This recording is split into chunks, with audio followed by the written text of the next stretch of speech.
Hello students, welcome to brilliant study classes. आज हम इस क्लास में कक्षा 10 गणित के इम्पॉर्टेंट क्वेश्चन पढ़ने वाले हैं, यानी कि ये बहुविकल्पीय प्रश्न आपके एग्जाम में आते हैं। ठीक है, तो यहाँ पर हम 10 पढ़ेंगे और नेक्स्ट पार्ट में हम 10 और बहुविकल्पीय प्रश्न पढ़ेंगे। तो चलिए स्टार्ट करते हैं। तो सबसे पहला क्वेश्चन है, ठीक है, जो कि बहुत ही इंपॉर्टेंट है, काफी बार आपके एग्जाम में आया हुआ है। ठीक है, देखिए, किन्हीं दो संख्याओं का एलसीएम 60 तथा एचसीएफ 3 है, एक संख्या 12 है, तो दूसरी संख्या क्या होगी। ये एक एक नंबर के होते हैं, इन्हें ओएमआर शीट पर भरना होता है। ठीक है, तो देखिए एलसीएम कितना दिया है 60, एचसीएफ कितना दिया है 3, दो संख्याओं का एलसीएम एचसीएफ दिया है और एक संख्या 12, तो दूसरी संख्या क्या होगी। तो हमको एक फार्मूला याद रखना है कि दो संख्याओं का गुणनफल यानी कि फर्स्ट संख्या गुणे दूसरी संख्या बराबर होता है एलसीएम गुणे एचसीएफ, ये फॉर्मूला होता है। ठीक है, तो फर्स्ट संख्या देखो, एक संख्या 12 है, तो एक संख्या हमने लगा दिया 12 और दूसरी संख्या हमको निकालनी है। ठीक है, तो अब देखो एलसीएम कितना दिया, देखो 60, हमने लिखा 60, एचसीएफ 3।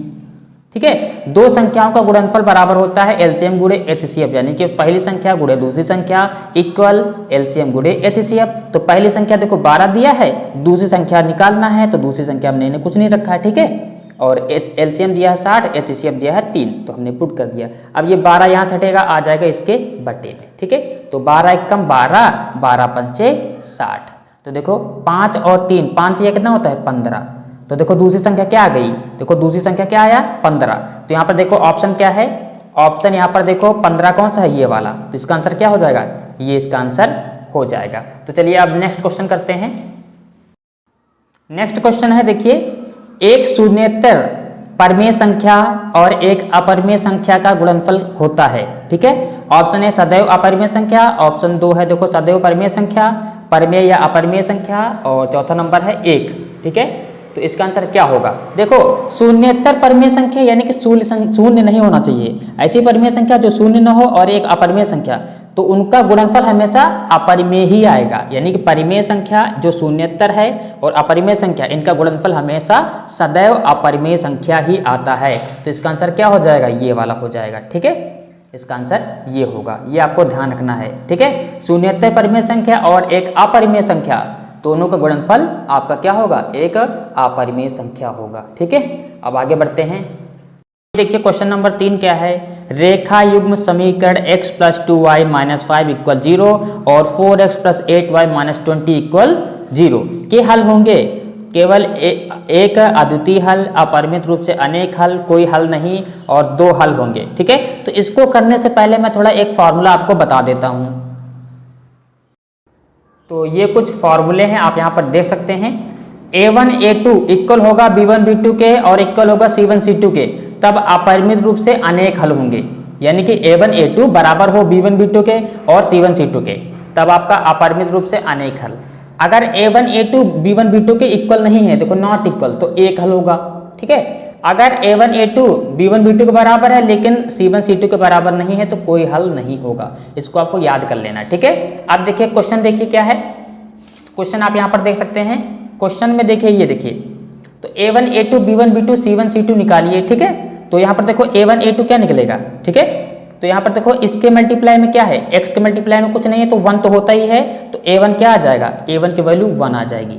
ओके, और यहाँ पर देखो इसमें x का मल्टीप्लाई क्या है 4, तो ये a2 होगा। ये क्या होगा a2, ये क्या है 4। ओके, अब यहाँ पर देखिए b1 निकालना है, तो b1 क्या होगा, इस y का मल्टीप्लाई, इस y का मल्टीप्लाई क्या है 2, हमने लिखा 2, और b2 क्या होगा, b2 आप यहाँ पर देखो y का मल्टीप्लाई क्या है 8। अब ऐसे c1 निकालिए, c1 में देखिए y यहाँ पर देखो क्या है -5, हमने लिखा -5। c2 की वैल्यू क्या है, यहाँ पर ध्यान से देखो क्या है, यहाँ पर -20। ठीक है, देखो ये a1 होता है, यहाँ पर a2, ये b1, ये b2, ये c1, ये c2। ठीक है, अब यहाँ पर इसको क्या करेंगे, पुट करेंगे। ठीक है, तो चलिए क्वेश्चन में पुट करते हैं। तो यहाँ पर क्वेश्चन में पुट करते हैं। ठीक है, तो a1 a2 लिखते हैं, तो a1 a2, ठीक है, बराबर b1 b2, ठीक है, c1 c2, ऐसे फॉर्मूला रखो। ठीक है, अब देखो क्या बराबर आ रहा है क्या, तो a1 की वैल्यू क्या है 1, A2 की वैल्यू 4, गुड।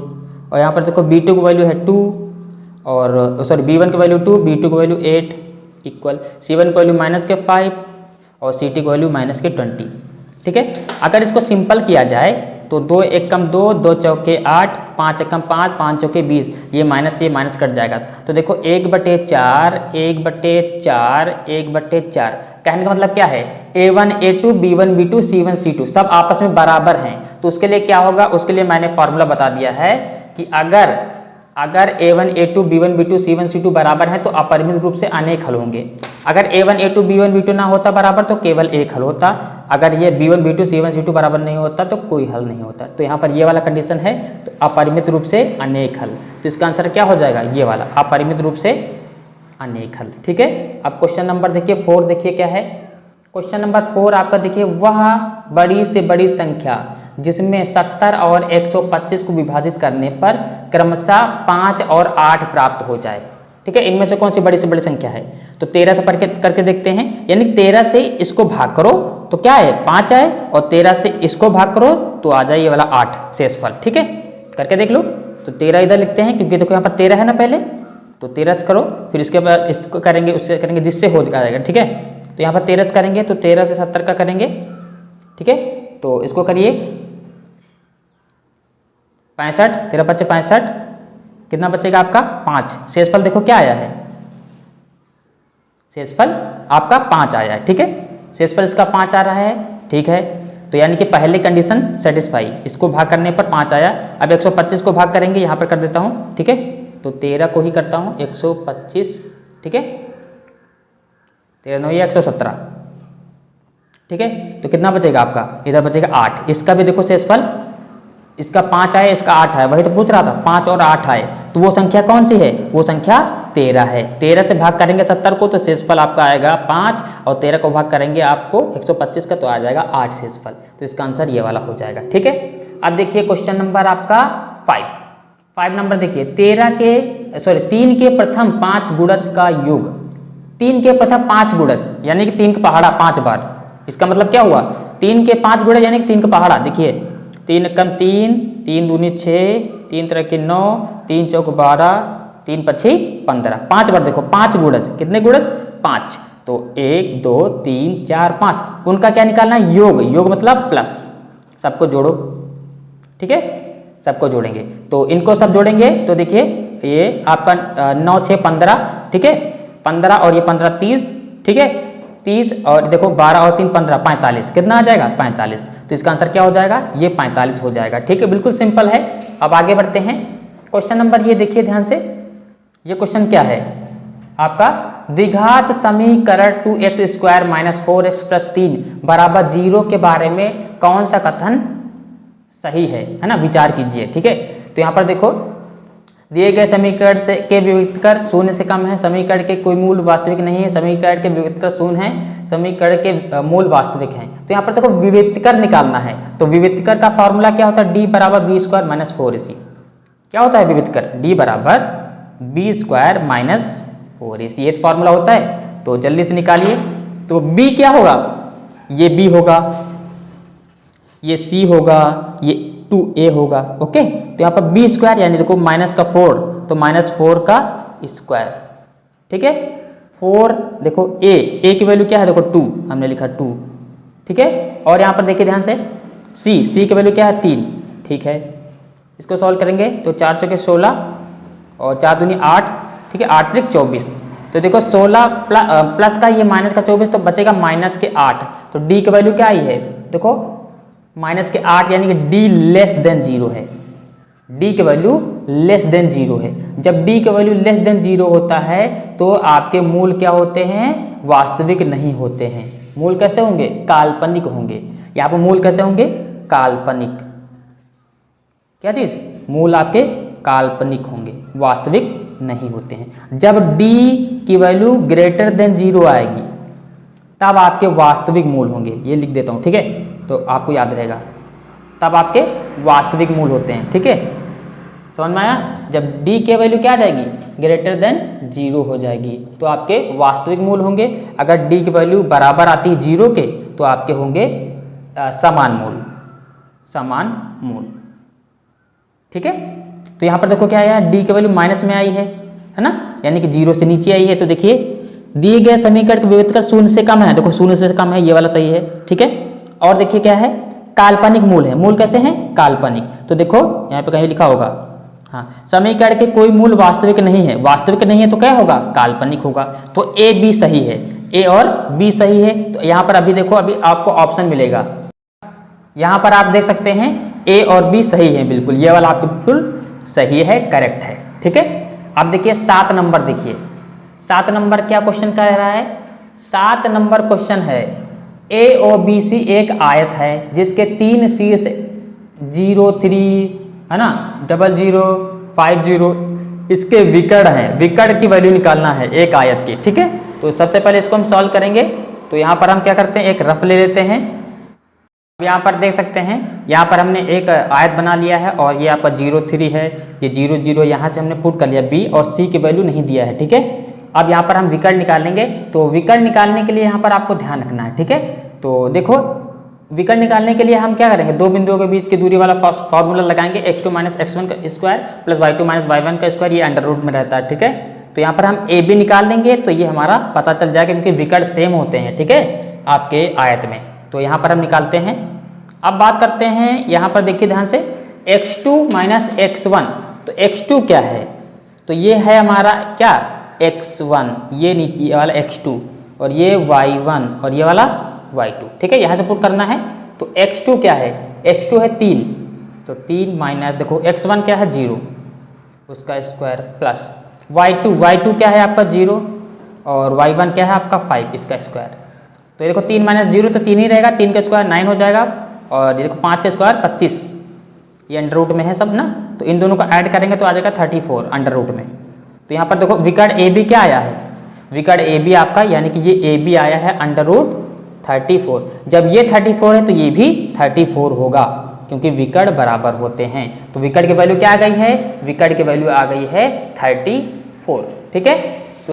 तो यहाँ पर आप देख सकते हैं ये 34 इसमें दिया भी है, ठीक है, ये रहा, इसका आंसर ये हो गया है।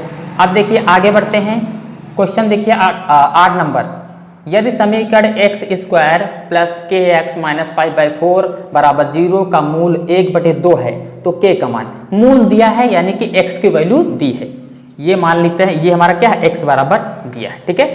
अब क्या करना है, यहाँ पर इसके आपको मूल निकालना है, ठीक है। तो चलिए निकालते हैं, सिंपल मैं यहीं पर करता हूँ। तो देखिए, तो ये x की वैल्यू है 1/2, तो यहाँ पर देखो x², तो 1/2 का स्क्वायर प्लस k, देखो x है तो x की वैल्यू क्या है 1/2 माइनस क्या है 5/4 = 0, ओके।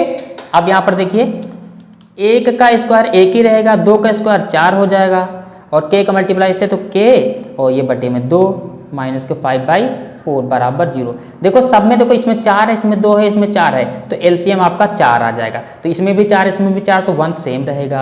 यहाँ पर देखो 2 है, यहाँ पर 4, तो 2 से मल्टीप्लाई करना पड़ेगा, तो 2 से मल्टीप्लाई ऊपर करेंगे तो हो जाएगा 2k, ठीक है, क्या हो जाएगा 2k माइनस ये क्या है, देखो 4 यहाँ भी 4 तो 5, सिंपल क्या लिया, एलसीएम लिया है, ठीक है। अब देखिए यहाँ पर देखो 2k, क्या बचेगा 2k, ये यहाँ पर देखो ना माइनस का 5, ये देखो प्लस का 1, तो बचेगा माइनस के 4, ओके। और नीचे आपका क्या है 4 इक्वल, इधर देखो 0, ये 4 यहाँ से हटेगा, आ जाएगा इस 0 के मल्टीप्लाई में। तो हम जानते हैं, क्या जानते हैं कि यहाँ बचेगा आपका देखो 2k माइनस के 4, और देखो 0 का मल्टीप्लाई 4 से तो 0 ही रहेगा ना। और यहाँ पर देखो 2k, देखो 4 उधर चला जाएगा, हो जाएगा प्लस का, तो 2 ये हटेगा, आ जाएगा इसके बटे में, है ना। तो k की वैल्यू क्या आ गई 4/2, 2 1 2, 2 दूनी 4, तो k की वैल्यू आ गई है आपकी 2। तो इसका आंसर क्या होगा, 2 कहाँ, ये रहा, ठीक है। अब क्वेश्चन नंबर 9 देखिए, ठीक है। क्वेश्चन नंबर 9 क्या है, दो त्रिभुज समरूप होते हैं। दो त्रिभुज समरूप कब होंगे, जब उनकी संगत भुजाएं यानी कि समानुपाती होंगी और उनके संगत कोण बराबर होंगे। जब एंगल सेम होंगे और संगत भुजाएं बराबर होंगी तो वो आपका समरूप त्रिभुज होगा। देखिए, यदि इनके संगत कोण बराबर हों और इनकी संगत भुजाएं एक ही अनुपात यानी समानुपाती हो, यानी कि उपयुक्त दोनों, ऊपर दोनों ना, तो इसका आंसर क्या हो जाएगा, ये वाला 3rd नंबर, दोनों कंडीशन है, कोण बराबर होना चाहिए और भुजाएं भी समानुपाती होनी चाहिए, ठीक है। अब क्वेश्चन नंबर 10 देखिए, यदि एक समकोण त्रिभुज में कोण C 90 डिग्री है और AC बराबर 3 सेंटीमीटर, BC बराबर 4 सेंटीमीटर, तो बिंदु C से जाने वाली माध्यिका की माप। ठीक है, तो यहाँ पर हम क्या करेंगे, हम एक त्रिभुज बनाएंगे। ठीक है, तो मैं यहाँ पर बना लेता हूँ साइड में। ठीक है, त्रिभुज, तो यहाँ पर आप देख सकते हैं त्रिभुज बनाने वाला हूँ। ठीक है, ये रहा। ठीक है, यहाँ पर ये 90 डिग्री है, ये C है। ठीक है, तो ये A हो गया और ये आपका B हो गया। और क्या कह रहा है कि angle C 90 degree, AC 3 centimetre, AC यानी कि ये 3 सेंटीमीटर, और BC 4 सेंटीमीटर, ये BC 4 सेंटीमीटर। ठीक है, उसके बाद क्या कह रहा है, उसके बाद क्या कह रहा है यहाँ पर देखिए, तो बिंदु C से जाने वाली माध्यिका, C से जाने वाली माध्यिका। ठीक है, C से जाने वाली माध्यिका, तो ये माध्यिका है। ठीक है, और यहाँ पर देखो पहले हमको ये निकालना पड़ेगा AB। तो AB कैसे निकलेगा, पाइथागोरस प्रमेय से, पाइथागोरस प्रमेय से करना पड़ेगा। ठीक है, और पाइथागोरस प्रमेय क्या होगी, जैसे कि हम जानते हैं कर्ण का स्क्वायर, कर्ण क्या है AB, तो AB का स्क्वायर यहाँ से करते हैं, AB का स्क्वायर बराबर लंब का स्क्वायर, लंब क्या है देखो 4 प्लस आधार क्या है 3।